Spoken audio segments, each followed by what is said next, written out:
in everything you do. I believe in the heavens above, and I believe in truth. I believe in the love we have, because I believe in you.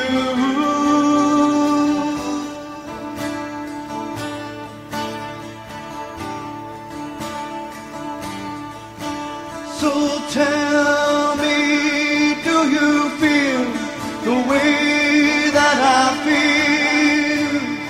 And tell me, would you give what I'm willing to give?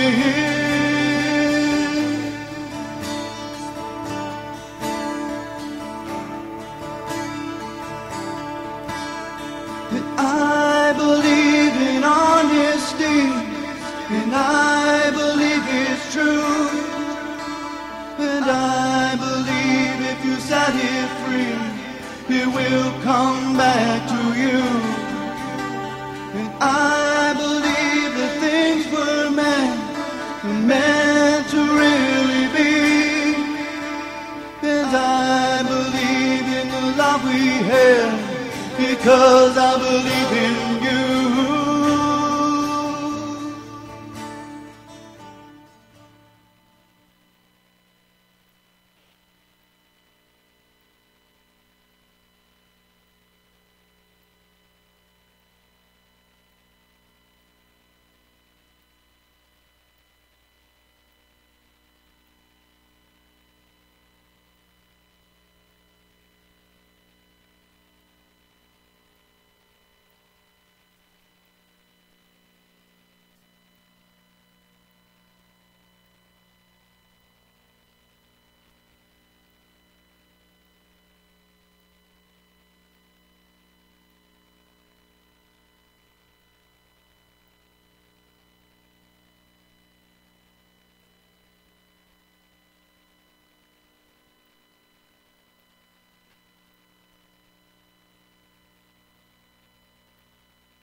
And welcome to Cancer Kickers. Not really sure what happened to the host, Cynthia Brooks. I'm certainly trying to establish contact with her right now. I'm James, JJ Inc., of Against the Wall. And this is odd that that Cynthia isn't answering. So we'll try one more time here. And I guess if she doesn't answer, I have a clip that I want to play. I'm just unprepared. Call failed. I don't know whether she's... just a little while ago she said that she was ready or she was going to be on. Anyways, all right, I'm going to play a clip. This is Sean House of Hempsels. He's going to he'll be talking a little bit about hemp here. And here we go, rolling. Can everybody hear me okay? I want to thank everybody for coming out today. My name's Sean House. I took the trek out from Lancaster County, Pennsylvania yesterday, a couple hours from Hempfield Township. I want to thank Paul and all the people that are producing this type of event. There's not obviously lots and lots of people, but all you people that are out here are key decision makers and movers and shakers. And I'm not an expert on what I'm talking about, but I've got about 15 years experience working with the hemp industry, creating this industry.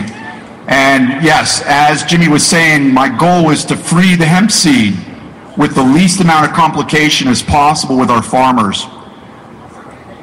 So where do we begin? The seed. This is where it all begins. This is hemp seed from the cannabis family. This is a non-drug variety of the seed. Why do you want to eat the seed? Do you want to eat it for essential fatty acids? It's essential to good health. Your body does not create this type of essential fatty acid. You either get it through fish, flax, primrose, or borage. But you want it in balance. Flaxseed, if a lot of people are hearing about flaxseed, is very high in omega-3, but what it's missing compared to hemp is the balance of 3, 6, and 9. And why do you need essential fatty acid? Skin, hair, and heart. When you start getting older and you pull your skin and it hangs there instead of springing back, that's lack of essential fatty acid. Hemp seed offers that. A lot of people are giving up meat from animals. You can get protein from the hemp seed equal to beef, eggs, and soy, about 12 grams of protein from a plant-based source when consuming the seed. It tastes good. It tastes like sunflower seed. So you can take this seed and put it on your salads, quinoa, couscous, pad thai. And we should be growing this in Hempfield Township, right where I'm at in Lancaster County, Pennsylvania. Or maybe some of my friends, Gary, that came out from Pittsburgh, in Westmoreland County would be Hempfield Township. And why did they name it that? Because they grew a lot of hemp. We grew so much hemp during the founding of the United States out of Lancaster County, and that hemp went to the Philadelphia rope walks to supply the sailing ships. Our USS Constitution used 60 tons of hemp rigging twice annually. And you're also talking clothing, you're talking oakum or sealant, you're looking at the ship's sails and ropes and things of that nature. And it used to cover the Conestoga wagon as it went further westward. And they grew it for clothing and a lot of other different issues. 1937 was one of the key things. And if you get a chance, you want to go over to my booth at the corner. And folks that are watching this online can go to hempsels.com. And we have these historical timelines for you to review. But the key one I have hanging at our booth tonight is from 1937 to 1994. And it deals with the Marijuana Tax Act and proceeds forward. And this is part of the Just Say No campaign, which is KNOW for knowledge. We want to inform people why we want to be growing hemp again in Pennsylvania, in New York, in New Jersey, all over the United States. Again, the oldest fiber seed and oil crop in recorded history. They called it in 1937 popular mechanics. This is what by Democrats or hippies or anybody that say, oh, you just want to grow hemp to smoke pot. No, this was industry. We had chemurgists in the 30s, such as Henry Ford, that was using hemp in their cars. Hemp has higher cellulose than corn and switchgrass, two plants that George Bush were pushing for when we were talking about it. Hey there, JJ. Can you hear me? Yes, absolutely, Cynthia. Sorry, I was trying to get a hold of you, and oh, I know. I'm having tech problems today. I'm so sorry. That's okay. We have our guest calling in. She just texted me. It's from a 323 number, I believe. Okay, I'm told that I have the phones forwarded to me, so if she calls, I should be able to answer. Hi, everybody. So sorry about the tech problems. This is I Cure Cancer, or formerly known as iCureCancer.com. Now it's Cancer Kickers, and I think, thank you all, if you're hanging in there, thank you so much. I think that I jinxed myself because, unfortunately, I read that today is the beginning of a Mercury retrograde, today the 7th, and don't know if that's true or not, but I read it and bought into it. I'm having all kinds of tech problems here, so if you guys can just hang in with me. We have a very understanding audience. Yeah, I think I finally got my tech problems fixed. I don't know. Oh, that's good. You got them done before the retrograde started. Yeah. Well, I just got a text from Reverend Lynn, who's our guest today, and she says she tried to call in, and the number rings a few times, and then got a message, my call is being forwarded. Yeah, so, it's supposed to be forwarded to me. I don't, let's see.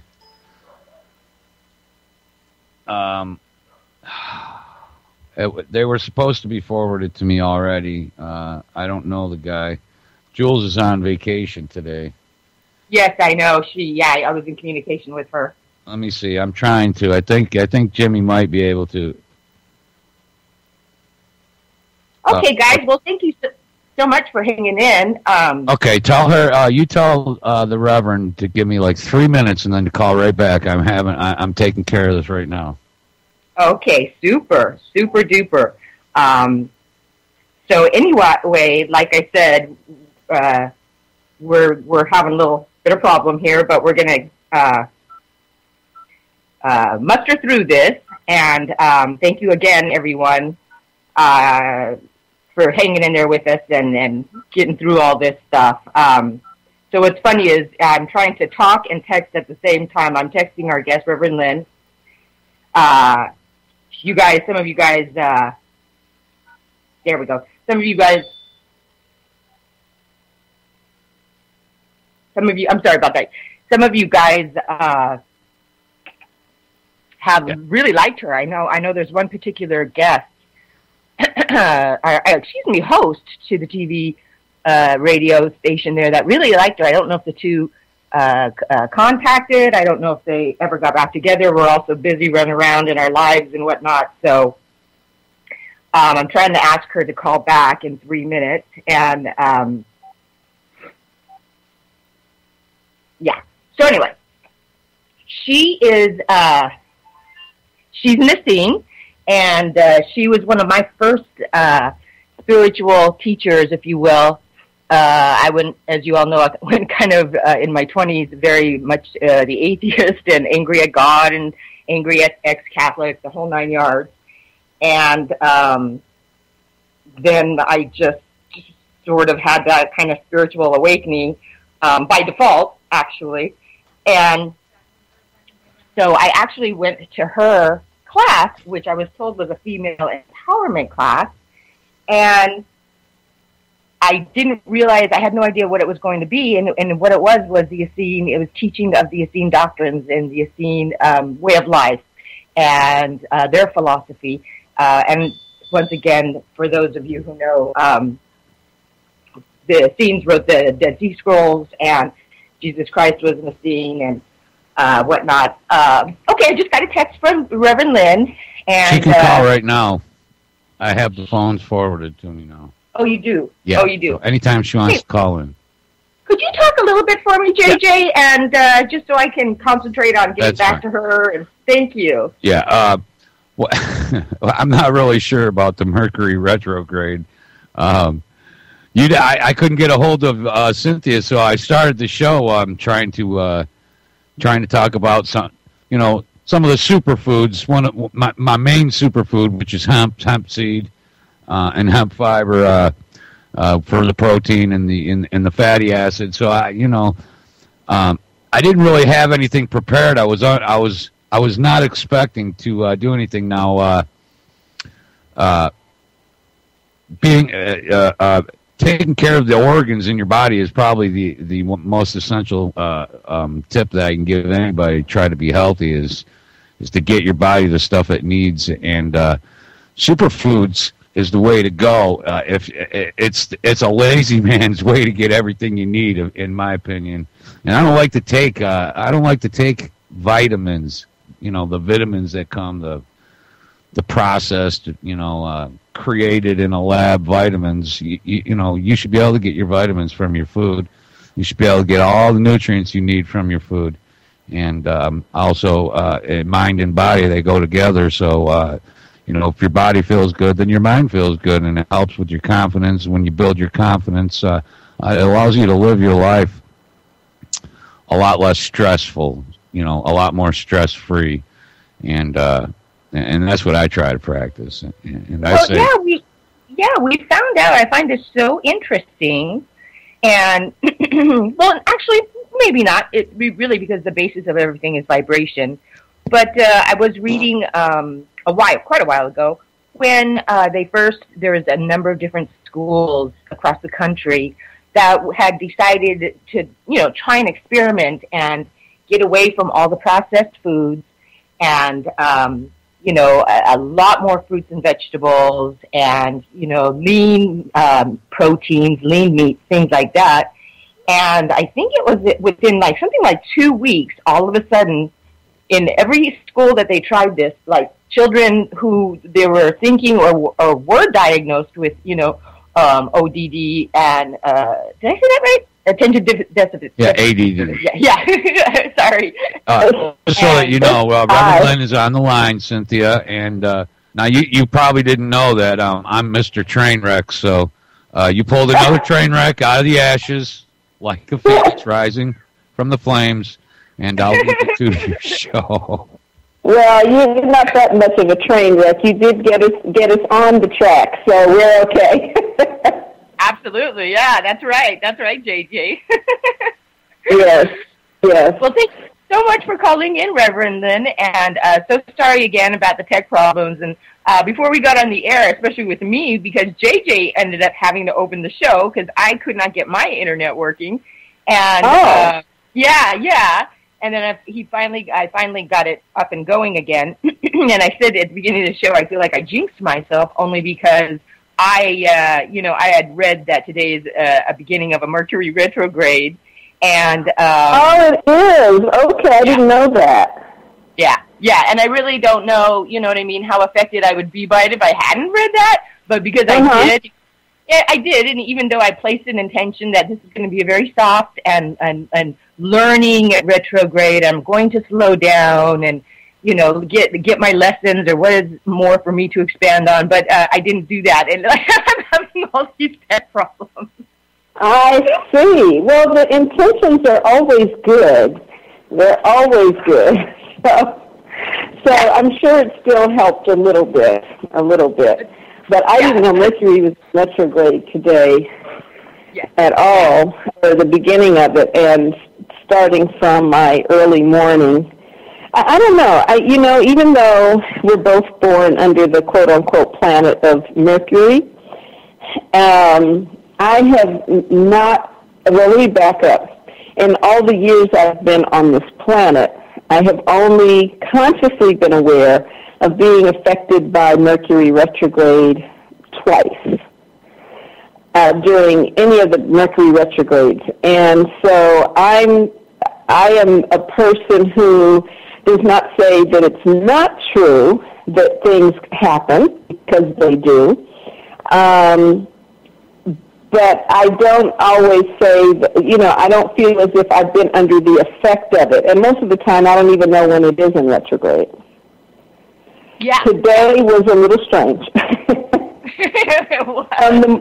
From the early morning. Again, miscommunications.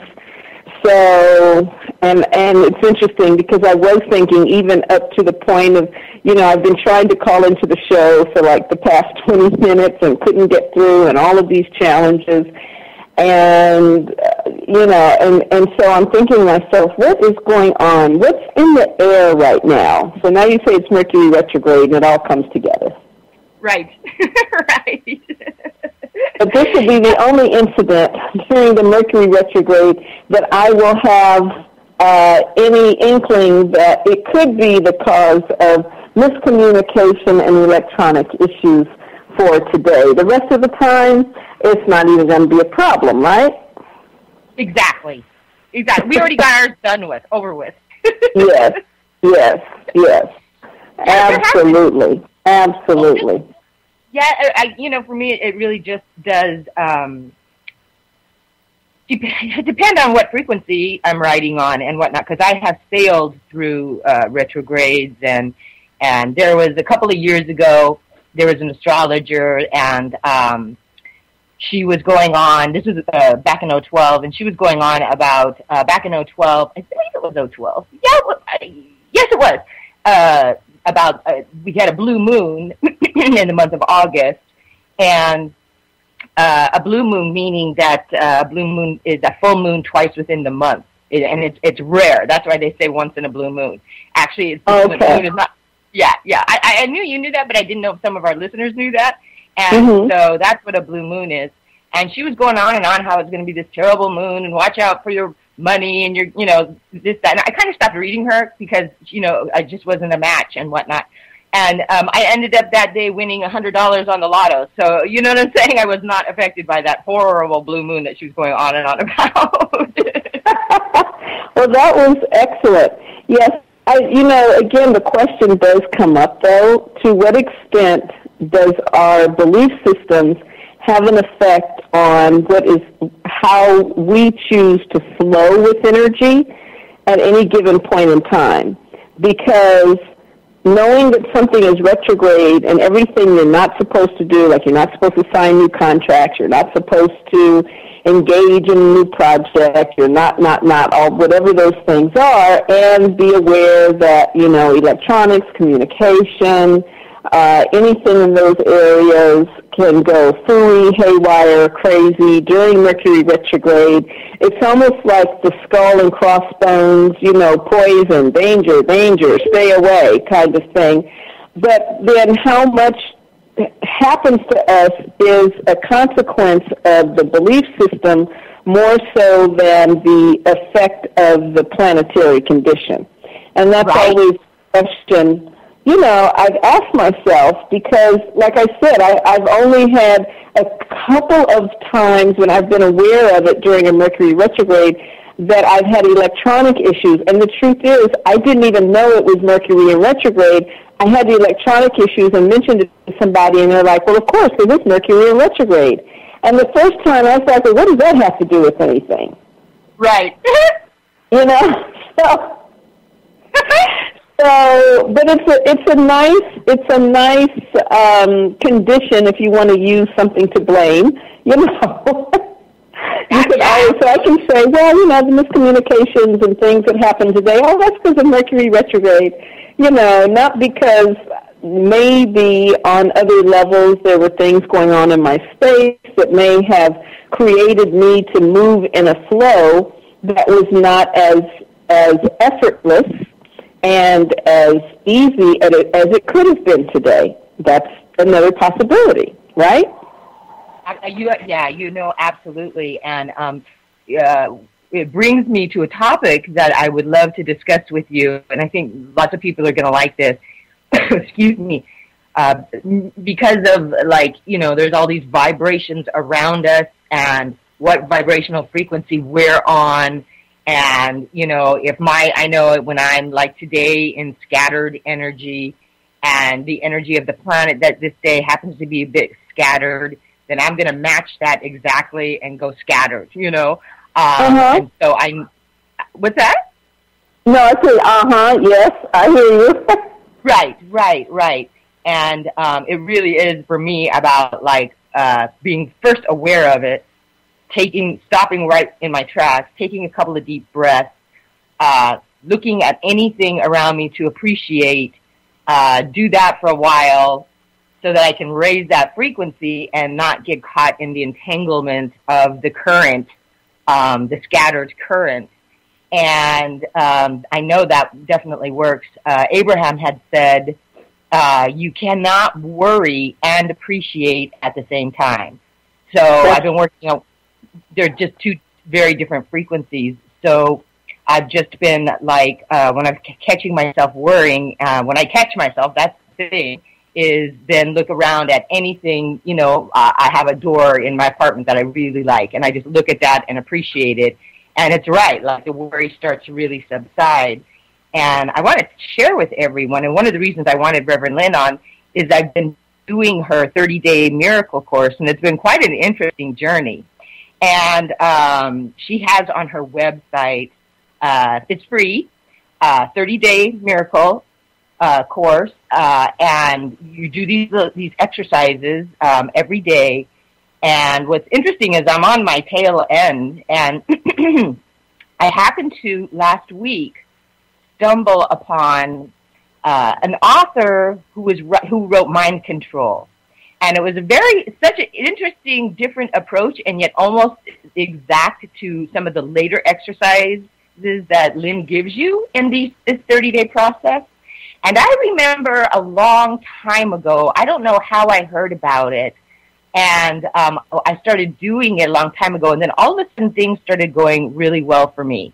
And it's the exact same thing Lynn has later in the exercises, later in the 30-day process. It's in the day 23, something like that, around that area. And I just rediscovered this other man who wrote Mind Control. And what it is like a mantra. And I remember I used to do it years and years and years ago, and I kind of forgot about it. And what's interesting is you just keep repeating whatever you want. And supposedly the shorter, the better. So say if you want financial abundance, you just continue to say over and over in your mind, I am receiving right now financial abundance, or I'm going to be very rich, or I'm becoming very wealthy right now. You just keep saying that, saying that. And what's fun about it is you don't have to believe it. And Lynn says that in her exercise. You don't have to believe it. You don't have to. You can laugh while you're doing it if you want. It's just the process of continuing to say the same thing. Now, all this ties together. Stay with me because you're going to like this. All this, what this author says is that he calls it encrypting on the subconscious or on whatever part of mind, you want to call it. Encrypting, like saying the same thing over and over. You're reprogramming, yourself. And what's interesting, the two things that are interesting, and Lynn points this out again, is that if you catch yourself during the day, I caught myself thinking the same old thought, and it usually has something to do with lack or worried about something or this isn't going to go right. And I catch myself, and I've even done the process of, you write your worries down on one side of the column and then leave the other side of the column open to solutions. I've done that exercise, and yet I still caught myself my mind going in circles, worrying about something. And what all of this is interesting is what Abraham says now to the belief system. What Abraham says is that a belief system is nothing more than a thought you keep thinking over and over and over again. Then finally, what's going to happen is law of attraction kicks in and brings you physical evidence of it. And then you really believe it. And I just found it so fascinating that everyone's kind of saying it a different way, but I'm understanding it on a new level, and about reprogramming your belief system. And so that's what I'm in the process. There's some things that I'm wanting, and I'm in the process of doing that.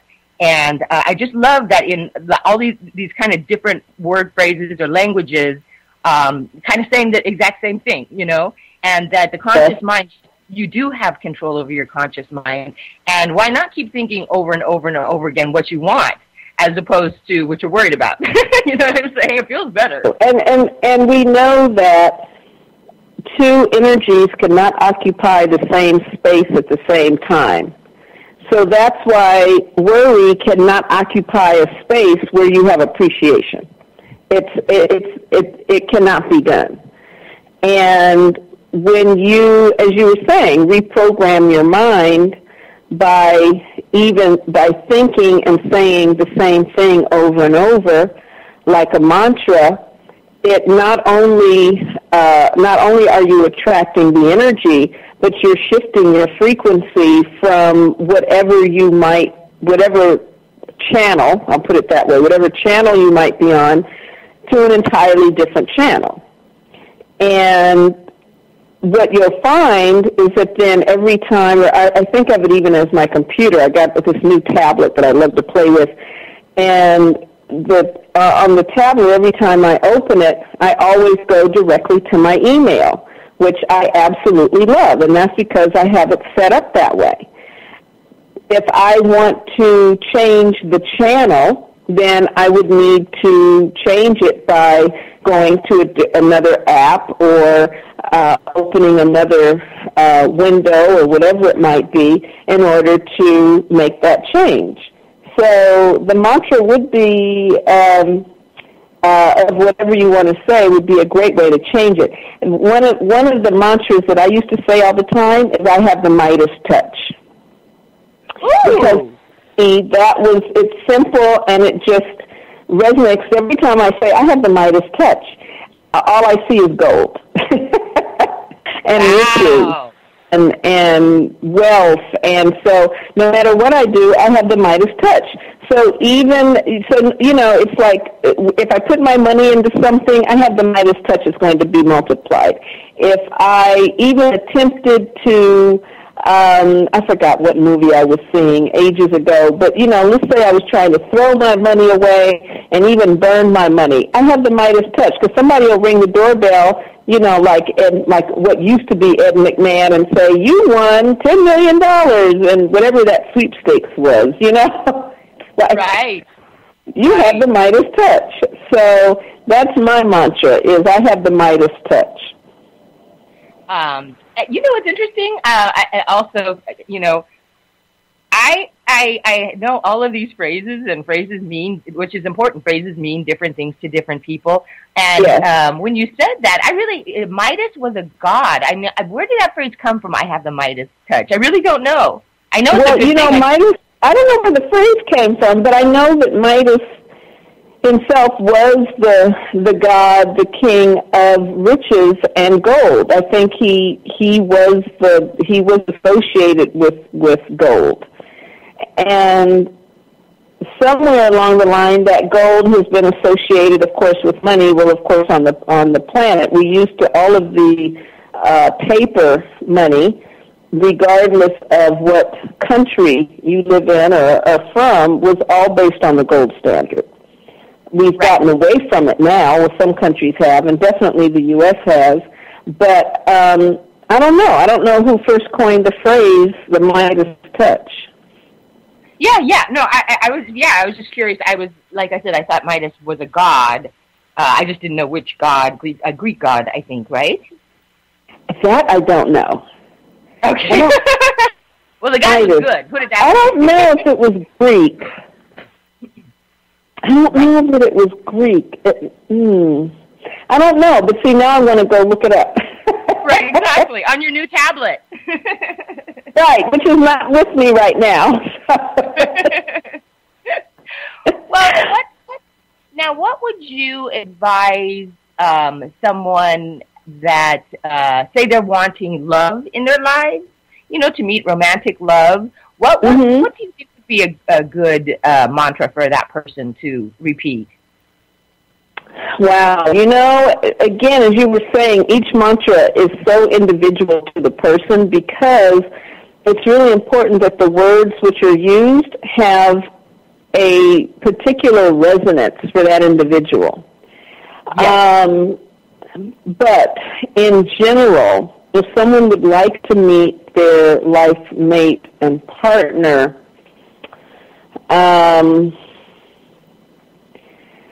gosh, that's, I of course all these words are rolling around in my head.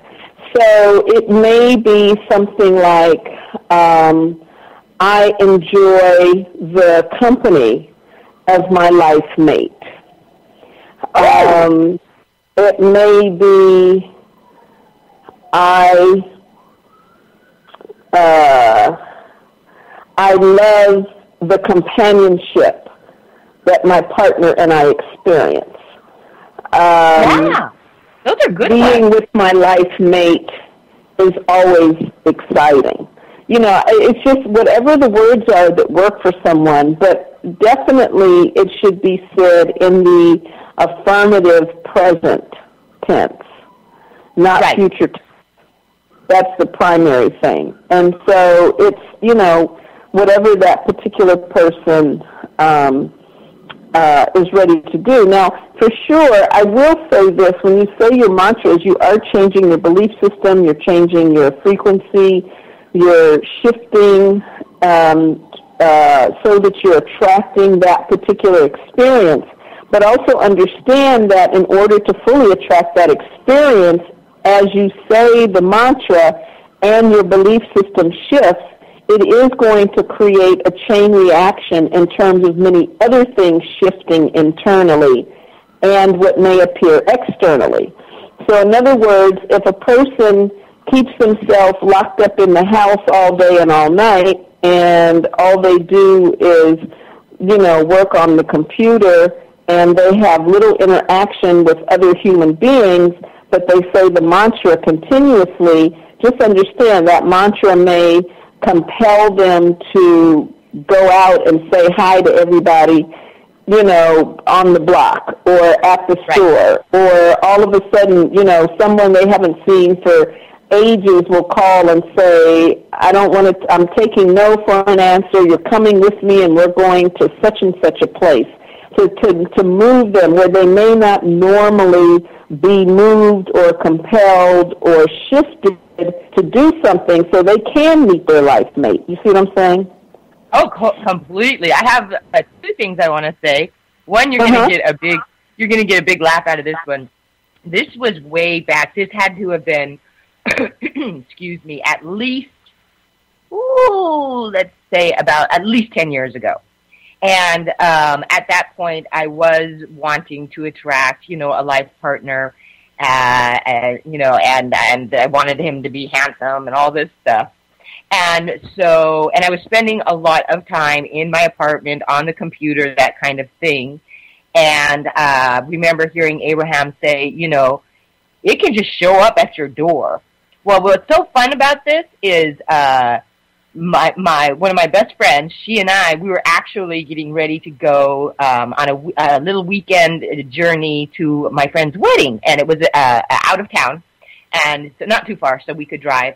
So she was on her way to pick me up, and we were going to go out of town to go to this wedding, and I was sitting, and now this is leading me to another question, but for you, Reverend Lynn. But anyway, this is the laugh, is that, I had told her that, and she is actually Vanessa, one of the co-hosts sometimes here. Oh, right. And yeah, and she said, we were on the phone, she was driving to me, and, I said, I read that it could just show up at your door, So I said, I wrote down, I want a handsome man to show up at my door. And she said, absolutely, because she was very much into manifestation. She said, that could totally happen. So then I hear something strange. I get off the phone, and she's actually on her way walking through the courtyard to me, and I hear something strange, and I by my door, and I open the door, and the cutest guy was standing right there. Right there at your door. He was part of the maintenance crew. He was like tall and blonde and gorgeous, and had a big white smile on his face, and he's like, "Oh, I'm sorry, did I bother you?" He was part of the maintenance crew, and they're cleaning the outside of the building. He was cleaning my door, the stop on my door, and I couldn't believe it. I started cracking up. That is great. I love it. There's another one where this is an Abraham one, and this one works. Which leads me to another question. This works so very well for me sometimes, and not at all sometimes. When you write your desires out, this guy, it's on YouTube. He told Abraham that he decided to write out everything past tense. So he wrote out all of his desires. He was like, he said he wanted to lose, 15 pounds and not work out and eat whatever he wanted. And he wanted to go into business with his best friend, even though, he didn't know what he wanted to do. He just didn't like his job. And he wanted to meet the love of his life. So what he'd do is he wrote out thank you. He was like, and he wanted to be in the hot seat. So he wrote out thank you, he wrote a thank you letter to Abraham. Thank you, Abraham and everyone and all that is for letting me be in the hot seat. Thank you for bringing the love of my life to me. Thank you for letting me lose 15 pounds without trying. Thank you for this business. And sure enough, in 30 days, he said that all of those things happened, even down to a woman that he knew for 10 years. And they're always friends. She calls up on the phone and she says, I don't know why I'm saying this, but I cannot not say it. She said, I'm in love with you. Okay. Well, that's pretty powerful.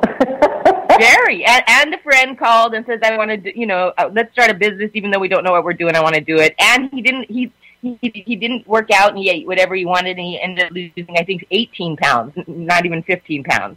So, wow. This idea of wording is really, I guess, quite important. And you just popped that up in my mind because when you said, say it all like it's present tense. So when I think, and this is one of my questions to you, when I'm wishing for something, I may be doing it the wrong way because it's in the future. So I take a step forward, and so does that. It continues to be in what I perceive my future and not in my now. Is that right? That's right. It's your phraseology. It's twofold when you're talking about words. One is every word has its own vibrational frequency to it, period. Yes. And so it's a vibration that's either one which supports and lifts you up in such a way that you feel, the feelings are important, where you feel good, you feel great, you feel alive, you feel loved, you feel joyful, whatever it is. Or it can be words that provide feelings that are not what you necessarily desire. But when you are saying words that have a really high vibration and are connected to the joy, the love, and that sort of thing, then your heart opens up, and when your heart opens, love happens. Love, unconditional, pure love, without any conditions, without any judgment attached to it whatsoever, actually is a much more powerful electromagnetic energy field that will attract what it is that you're saying. Okay, very, very powerful in that way. Meaning, can I jump in there? I have a question. Meaning, like if you're asking for something, ask it through the universal love? Is that what you're saying?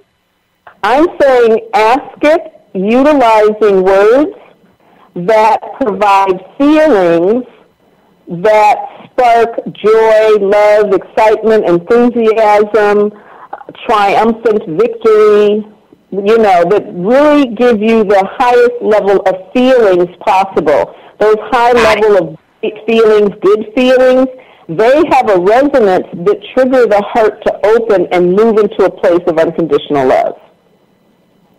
The heart only experiences one of two things, either love or fear. And the heart is a very powerful instrument. It's a very powerful dimension. And so if you activate the unconditional love aspect through feelings, and those feelings can be triggered through the words that you use and the vibration and frequency of those words, then you're able to attract those things that you desire. I see. And so is that in your 30-day miracle process? Like some of them, we sit in front of the mirror and say, I am a divine being worthy of all of my heart's desires. Is that why? Yeah. Yes. I got it. I want to share with everyone. So far, honestly, my favorite exercise was in the very beginning. I think it was day 3, maybe day 2 or day 3. I just got so much juice out of this and so excited about it, and had one of the best days ever. And it was just, again, with the words, a little bit of different phrasing, because I'm, as Reverend Lynn will tell you, the one thing I am a really good student. Like, when I was in the seminary with her, I was always the one that did my homework. Maybe, you know what I'm saying? I can really put the, So, I'll be it's from the ballet, I think. I can be very disciplined about doing my exercises and my homework and my writing things out, and always finding time to do that no matter what. And so, my whole life, I've always kind of had, a desire list, and, it changes, and it's supposed to change. And, again, I had heard it years ago, but I guess I was just ready to hear it in a new way. Like I said, day 2 or day 3, all Reverend Lynn said was, whatever your desire is one day, and then the next day, now, write out how your life would be different if you had that. And I was like, oh, my God, I love it. I should do that exercise again, definitely, because I just loved it. I couldn't stop writing, and I could really feel my frequency changing. Yes, it does. It really does change, because it opens you up to so many other levels. The other thing I'm wanting to say about words as well is that when you are utilizing words in the present, there is no past, present, or future, technically. Only our linear mind wants to compartmentalize and put a kind of a definition around what's the past, what's the present, what's the future. So, but when you speak and use words that are in the present now, if you will, then you are bringing together the totality of the whole. In other words, you're not segmenting the energy by saying, well, that's what was, and this is what's now, and this is what's going to happen in the future. You really kind of bring it all together as the whole, which it already is anyway. So when you speak in the present, then what is responded to on every level is what's happening now in this present moment. And the more you say it over and over, the more it is the vibration that is always now in this present moment.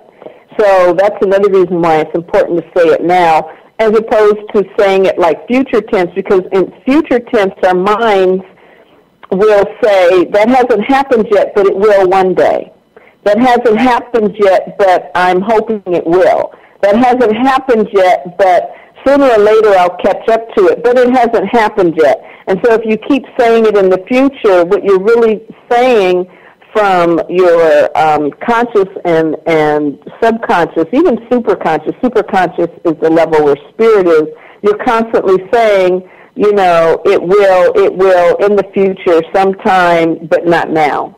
Not at this moment, but somewhere in the future. And if, you know, I'm sure many of your listeners already know, if you continue to affirm something happening in the future, then, and the future we think of as something that has not happened yet, but will happen whenever we catch up to it, whenever it catches up to us, whenever we get to that place, then you're always going to be in the future trying to catch up to it, but never actually being there.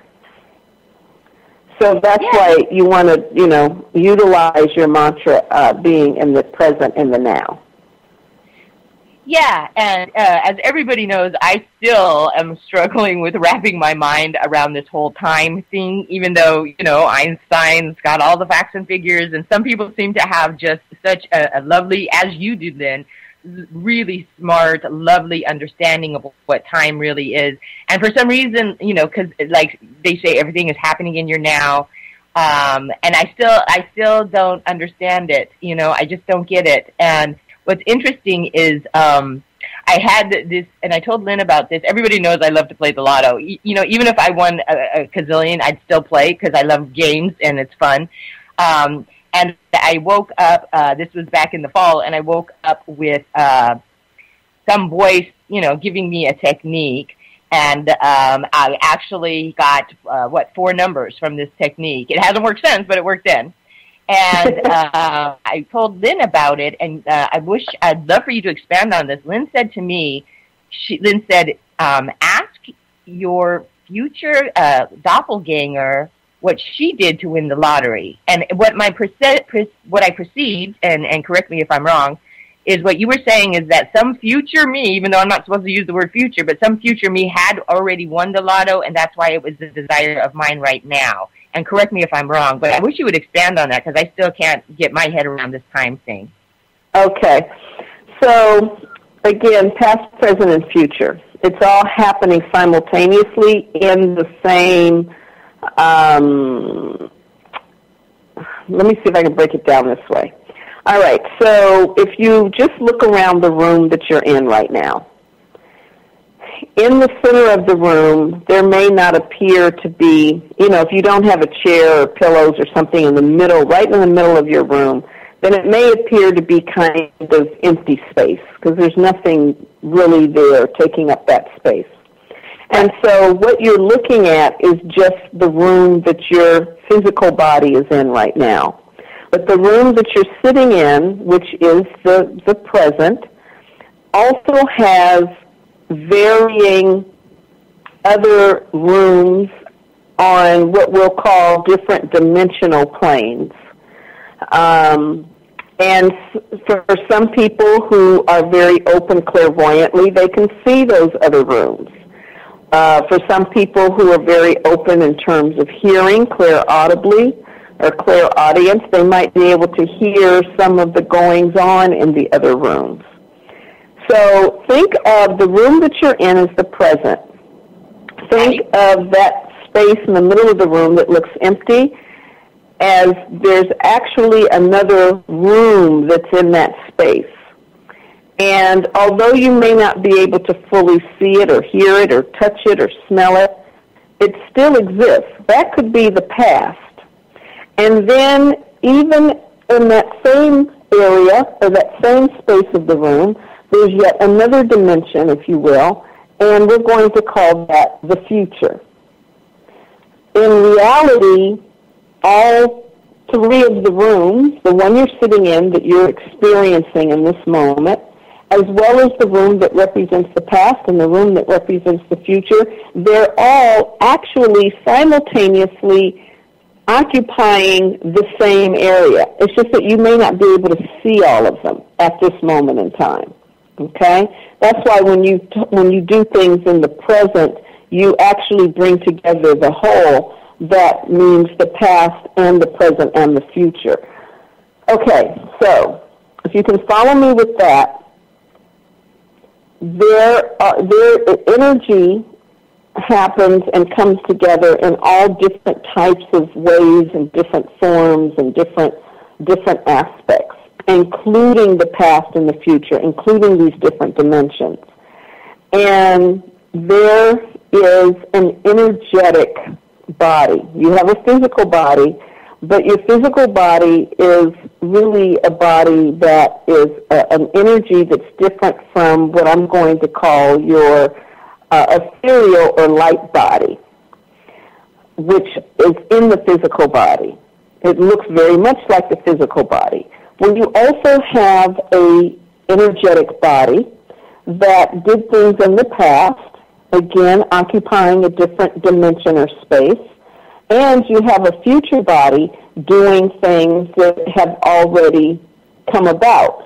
In other words, our speaking right now on this radio program, we're in the present, but as a result of this, our future body has already accomplished certain things because we're even just speaking on the radio show right now.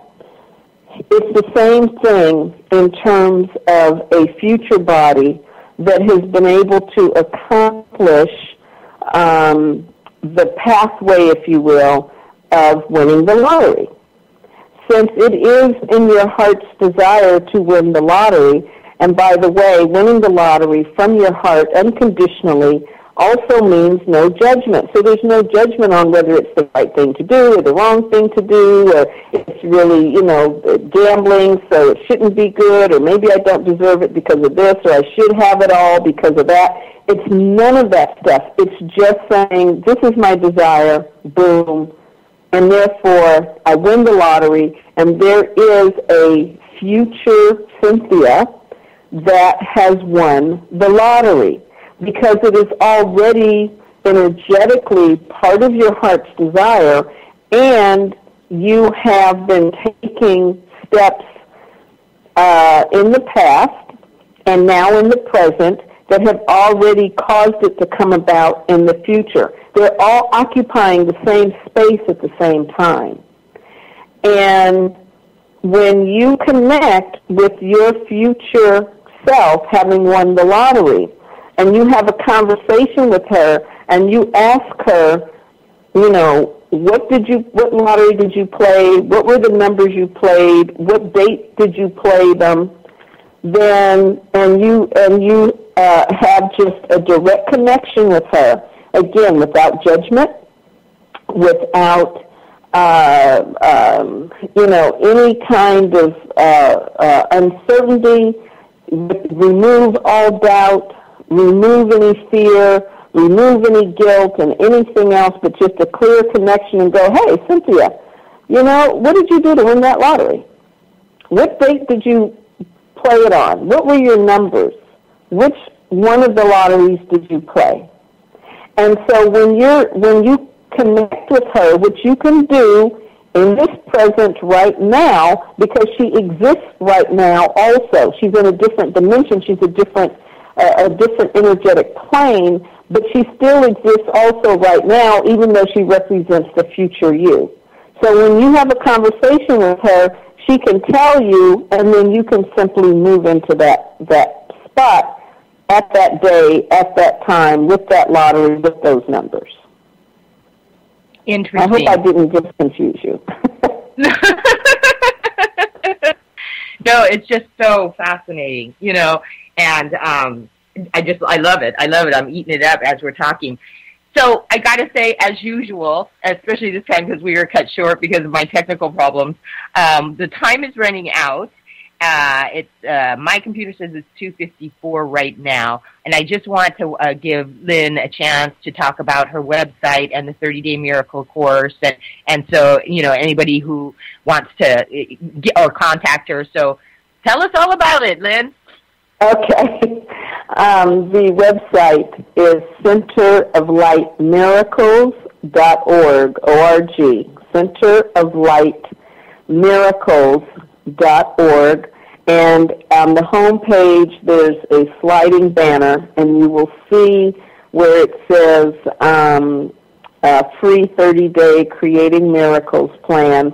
Click on that one, and it will take you right to the page where you can register for the plan, and you will receive an email once a day for 30 days that will provide you with instructions on exactly what exercise to do for that day.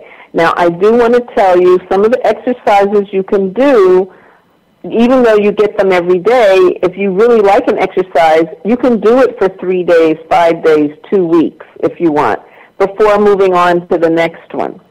And so don't feel like just because you get them every day, if I can't keep up with them, and it's, because sometimes it may feel overwhelming for some people. Just do it at your own pace. You're going to get them every day, but do it at your own pace and really work the exercises. As well, I have a program called Ask Lynn, which is a teleconference every Monday evening, and it gives you an opportunity to hear about a topic, to ask a question that I will answer clairvoyantly. And also we do an affirmation and a meditation to activate that affirmation. That affirmation every week would be like your mantra. And then there's a meditation to activate that meditation so that it takes hold in your entire being, spiritually, mentally, emotionally, and physically. So that's every Monday, and that's only like $10 a month if you'd like to participate in that. So anyway, go ahead. I just wanted to say one of my best friends, and I don't know if she'd want me to say her name on air or not, so I won't say it, but one of my nearest and dearest did that for months with you and just loved it. Really, really, really loved it, and just got so much out of it, unbelievably on every level, spiritually, mentally, physically. She started manifesting, things like that. So I just wanted to validate and appreciate that that program, is really spectacular. Oh, thank you. And I just started this, last Monday, and it's carrying on. I just started a series that is about the keys to success. And this is where every week I will be talking about a different key that will lead you to success. And some of the things I talk about are in reference to the 30-day Creating Miracle Plan, but I'm going more in depth with it. And really breaking a lot of things down for people to follow it so that they're able to accomplish miracles in their life, by way of success. So last Monday I talked about non-resistance. And this Monday, I'm going to be talking about self-acceptance. So good. Yeah. So anyway, so anyone that's interested in doing Ask Lynn, go to centeroflightmiracles.org, and under the tab that says Access Lynn, you will see where it says Group, I believe. And so when you go to Group, that will be Ask Lynn. So, say this Monday night, I wanted to listen in. I just go to your website. I PayPal you $10, and then I go to the website. And yes, when you go to Group and you open that page, you'll. Oh well. There's everybody.